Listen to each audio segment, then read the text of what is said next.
Following the Hamas attack on Israel on October 7 and Israel's retaliation and bombing of Gaza to eliminate Hamas terrorists, nation-states and international unions have been divided in their response. Many openly supported Israel, while others condemned Israel's attacks, called for a ceasefire, and pledged aid to Gaza without taking further action. Now, let's take a look at the major statements and actions taken by those in power to remember where each of them stood as thousands of innocent civilians, mostly women and children, were being starved and mercilessly slaughtered in their homes and places of refuge. In the UN, a resolution led by Jordan called for a ceasefire, with 120 states voting for, 45 abstaining, and 12 voting against it, including the United States, which has showed unconditional support for Israel. President Biden initially claimed to have seen pictures of dead babies beheaded by Hamas, but later retracted the statement after being fact-checked. The White House announced it will not be setting red lines for Israel,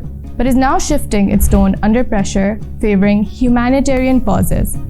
The UK has been a strong ally of Israel, with Prime Minister Rishi Sunak expressing solidarity during a trip to Tel Aviv. Russia has attempted a more balanced approach, with Putin offering to mediate between Israel and Hamas to call for a ceasefire. Russia also led 2 UNSC resolutions calling for a ceasefire. Spain and Ireland have been vocal about the need for a ceasefire, with the Irish Prime Minister suggesting Israel's actions go beyond self-defense. Latin American countries have strongly criticized Israel's actions, with Bolivia cutting ties and several others recalling their ambassadors. Arab countries are divided in their response, with Iran supporting the Palestinian cause and calling for economic sanctions to pressure Israel for a ceasefire.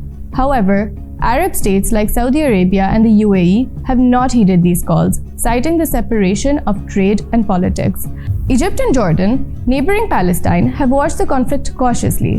While critical of Israel's actions, they have refused to accept Palestinian refugees. Jordan has also requested advanced air defense systems from the US, fearing involvement if Iran joins the war.